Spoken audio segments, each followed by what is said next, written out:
Alright everybody, tonight is Butterbean's big night. I've been treating the tank for 2 days now for the red slime cyanobacteria, and so tonight we are about to do a nice big water change and get the tank all cleaned up for him. I know it looks kind of funny right now because I've got the light bar pushed way to the back. I have that air stone all the way up against the front glass, and being that it is the brackish water, the salt makes the bubbles last longer, and they pop across the surface a little differently than they would with fresh water, and therefore I'm trying to keep the light bar as far away from the bubbles as I can to keep as much salt accretion off of the light bar. So once we get the tank cleaned up and sorted out, we will be able to put the light bar back, and we will be able to get a better appreciation for Butterbean, who never likes the look of my camera. You think after all this time, a couple years now of looking at this camera, he would be used to it, but he still does not like it. I think tonight we are going to try my point of view head cam again, and we're going to see if we can't get a little bit of action footage of me in there cleaning the tank out and getting it scrubbed up. We've got a bucket ready to do a water change. I do have a little reservoir of 5 gallons of pre-mixed brackish water to replace what I'm about to take out. The air stone, of course, will be coming out. The water will be at a nice little water change, and we're going to get in there with my toothbrush and just sort of scrub. A lot of what that used to be red and nasty slimy looking stuff is now just all dead and brown, so the inside of the tank is really dirty, and we're going to get in there and basically just scrub it loose, do a basic water change, and then we're going to wait a few days and then probably do another one and see if I can't get in there and scrub a little more of that scummy stuff out. I think I might even take the second filter off of there, the original filter, the old one over there in the back, and just resort to the newer one that I've purchased specifically for this tank that does have a UV filter in it and should do a decent job at killing any additional waterborne bacteria or anything. So let me get started. We will see how the head cam works out.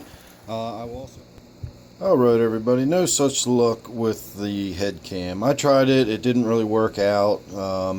I'm not going to go into a bunch of detail, but I basically just did a simple water change, nothing real complicated. I didn't even really get the toothbrush in there very much.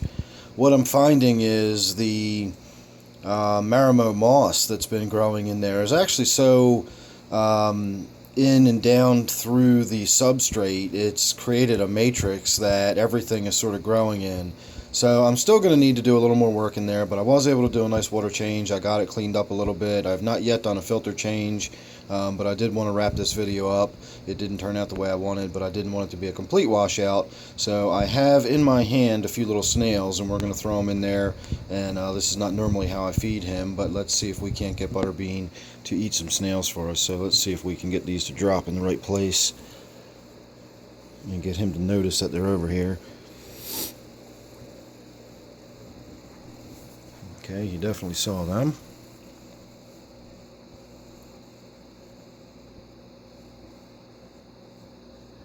And he will go ahead and crunch the snail shell up just like it's a little oyster cracker.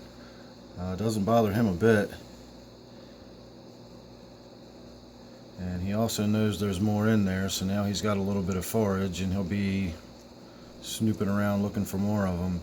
He really is a cool fish. If you've got any experience with puffers, you already know what I'm talking about. If you don't have experience with puffers, they're really, really amazing little fish. I always tell people it's about as close as a puppy dog that you can get to having in a fish tank. Now, with the figure 8s here, you do need to keep them in brackish water. This is my brackish tank, as I've mentioned. The little Malabar dwarf puffers, or the dwarf pea puffers sometimes they're called, those are really cool little fish too. They need their own little tank set up, and they're a very different animal than these figure 8 puffers, but really, really rewarding fish in their own right. As I said, anybody that's got any experience with any kind of puffer knows what great little fish they are. So he's going to cruise around the tank the rest of the evening. He knows I threw some food in there, and now he's looking for it. Yep, we just found another one. So we'll get to see him enjoy this little one. And he's a little piggy. He'll sit in there and eat as long as he can keep finding snails. He'll keep eating them.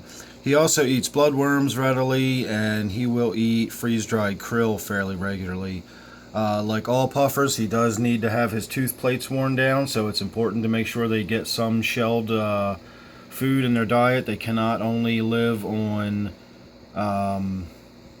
bloodworms or food like that, soft foods. They have to have, at very least, especially with these fish with the softer teeth, at the very least they need is krill. But if you get into the larger puffers, they actually need much, much harder foods to wear their teeth down properly. So I'm going to go. I'm getting kind of cramped up squatting down like this to get this video, but I was enjoying watching him eat, and I hope you were too.